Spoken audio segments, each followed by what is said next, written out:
In times of crisis, people like a sense of certainty. After all, haven't we been burned before trusting in the wrong institutions? And for a lot of people, nothing feels more certain than a big, comforting pile of cold, hard cash. However, problems start to arise when a lot of people have that same idea at once. This raises the question, can a bank literally run out of cash if everyone withdraws their money at the same time? And while this may seem like a silly question, the answer is actually a resounding yes. It's called a bank run. They've happened before, and it's possible they might happen again. First, let's take a look at the basics. During periods of financial instability, take for example the Great Depression of the 1930s, and the global financial crash of 2008, a so-called bank panic begins. During those panics, customers of a commercial bank believe that the bank may close and lose their money as a result. This then becomes a self-fulfilling prophecy, as depositors begin a mass withdrawal of their savings, leading to a so-called run on the bank. The vicious cycle continues. Banks lose financial liquidity, savers pull out their deposits. News of this reduces confidence in the bank's stability, and even more savers pull out their deposits as a result. The end result is typically the bank entering a total nosedive. Eventually, the bank becomes totally insolvent and their cash reserves run dry. They end up imposing restrictions on withdrawals, and at that point, the jig is essentially up. You're probably wondering, how on earth does this happen? The two main priorities of a commercial bank are to handle deposits and withdrawals from customers, so shouldn't there be safeguards for this kind of thing? Well, the problem with bank runs is that they're pretty much tailored to the advantage of vulnerabilities inherent in the system. There are regulations on how much physical cash your local bank can keep on its premises, for both their expected daily use of said cash and security reasons. In other words, if a bank's vault is carrying way more cash than it needs on average in a day, and that bank is robbed, that's an extremely expensive robbery right there. The Federal Reserve also imposes limits on the amount of in-house cash a bank can carry. And even this cash isn't all entirely devoted to customer savings withdrawals. This is called fractional reserve banking, as each bank only keeps a fraction of its overall cash reserves for daily use. Banks also need this cash to provide money for small in-house loans as well as for investment projects. When the bank's customer base is pulling out money like crazy, they need to siphon extra cash from other areas in order to keep up with withdrawal demand. This is known as increasing their cash position. In order to increase their cash position fast so they can keep up with demand, banks in the process of a bank run will often sell off their assets at significantly lower than asking price. The selling off of assets goes public, which feeds into public panic and more withdrawals. Banks will be hemorrhaging money throughout this process just to stay above water. These financial catastrophes are a mix of economics and mob psychology, as increasing public instability manifests directly in the instability of the bank. Seeing as bank runs typically happen in the times of crisis, selling off long-term investment assets will fetch an even lower price than usual, plunging the financial institutions even further into the hole. While one might think it would be easy to nip a bank run in the bud by quelling the fears of the consumer base and assuring them that a panicked withdrawal will only worsen the situation, talking sense into the public is often easier said than done. The lead up to a bank run can almost feel like a Mexican standoff. Just like nobody in a standoff situation wants to be the first to put down their gun, customers fear being the last one to exit and losing their hard-earned savings if the bank does eventually fail. The cruel irony is that fear that a bank will fail is often one of the greatest contributors to its failure. Currently, during today's times of economic instability, there have been whispers of restricted cash withdrawals on savings in some United States and European banks. Bank runs are almost always at least a slight risk during times of panic. Right now, we're seeing a microcosm of the same psychology that drives bank runs in toilet paper buyouts. You can apply the exact same cyclical formula. People fear toilet paper shortages and therefore buy more toilet paper. People buying more toilet paper fans the flames of shortage fears, and the panic buying continues, leading to real shortages. It's an extremely basic pattern that feels almost engraved into human society. Let's take a look at a few more historical bank runs to see if the pattern holds true. The period of time that brought bank runs into the national conversation was the Great Depression of the 1930s. It all started with the stock market crash of Thursday, October 24, 1929, which reached its grim peak on October 28, also known as Black Tuesday. The United States had just experienced the Roaring Twenties, one of the greatest periods of economic prosperity in history, but that was all about to come crashing down. The market and the general public had been massively overconfident due to the prior trend of market growth, overpricing the stock and artificially inflating the market as a result. This led to what economists called the asset bubble. And the thing about bubbles is no matter how attractive they seem or for how long, they always burst. And that's exactly what happened.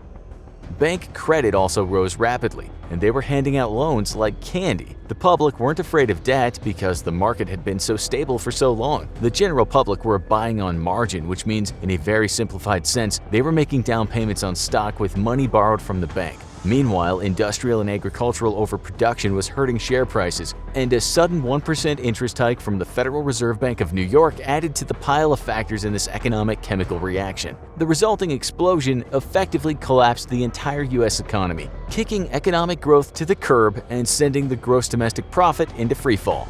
So this brings us back full circle to bank runs. The public were terrified by the sudden shock of the economy that had been doing so well abruptly disintegrating around them. As a result, they wanted the comfort of having cold hard cash in their hands and under their mattresses. Americans flocked to banks and withdrew cash en masse, exacerbating what was already a complete economic dumpster fire. Financial newspapers at the time were releasing headlines like "Huge selling wave creates near panic as stocks collapse" and "Prices of stocks crash in heavy liquidation," fueling further panic. The American public lost faith in the banking system, pulling out their funds and forcing the banks to sell off their assets in order to keep up with demand. It was a textbook series of bank runs, leading to bank failures and an inability to invest in businesses that led to widespread economic stagnation across the nation. Bank runs are never the sole cause of an economic collapse, but they're almost always a component of economic downturn. By necessity, they're something that occurs after a period of economic instability has already begun and then goes on to make the whole situation even worse. Which brings us to a more recent example of economic catastrophe, the 2008 stock market crash. Unless you're a keen economics enthusiast or you've seen or read The Big Short, you probably need a quick refresher on what exactly happened there. Dubbed the worst financial crisis since the Great Depression, the stock market crash was caused by the huge and dangerously unstable subprime mortgage market, wherein millions of people with obscenely terrible credit were given mortgages that lenders often knew they couldn't ever really pay back, creating a housing bubble. You may have gathered by this point that there are major similarities in pretty much all the economic disasters of the 20th and 21st centuries, and you wouldn't be wrong. Just like we said earlier, economics and human psychology are intrinsically tied together and tend to run in endless repeating cycles. Much like the Great Depression, the devastating economic collapse precipitated by the 2008 stock market crash set fire to the tinderbox of an already financially paranoid public. The collapse of the Lehman Brothers Bank suddenly reminded the world that the financial institutions around them weren't infallible forces of nature. Banks could go down, and if they went down, they could take all of your savings with it. As a result, the bank runs began, and people across the globe started once again making mass withdrawals. Banks like the Northern Rock Bank in the UK were devastated by the sudden influx of terrified consumers who wanted their money where they could see it, soon being pushed into insolvency by people who just didn't trust the system anymore. And honestly, who could blame them? Bank runs are the financial expression of pure public panic, occurring only in times when customers simply don't trust banks to keep their money safe. By now, we imagine you're feeling probably a little paranoid yourself. Is it possible that in the next few weeks, the banks we've been entrusting all our savings to will just collapse under the weight of their customers' worst fears? Well, thankfully, it's not really that simple. After the devastating effects of two different rounds of bank runs, central banks like the Federal Reserve have put in protections and regulations to keep banking institutions and their customers from falling victim to bank runs. The Fed ensures that bank consumers are given deposit insurance, the purpose of which is making sure that even if a bank does indeed go under, customers are insured that they'll get their savings back. This isn't a new development either. The Federal Deposit Insurance Corporation, or FDIC, was first formed in 1933 as a response to the ravages of the Great Depression.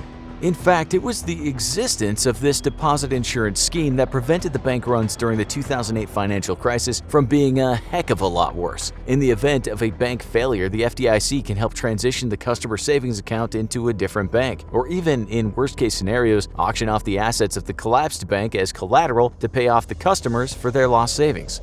The banks themselves also have some methods for counteracting the potentially devastating effects of a bank run. One method is slowing down the process by artificially lengthening withdrawal queues in order to hold back the tide and cling on to some stability.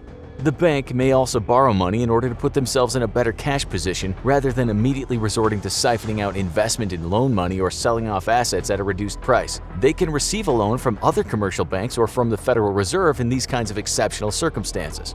Another innovative method commercial banks use to protect the threat of bank runs is the introduction of term deposits. These are a particular kind of savings account where the customer forgoes their right to withdraw their deposit at any time in exchange for holdings at a fixed interest rate. This means that the bank ultimately retains unilateral control over when the deposit can be removed, up until the agreed-upon term date, making bank runs for these kinds of deposits effectively impossible.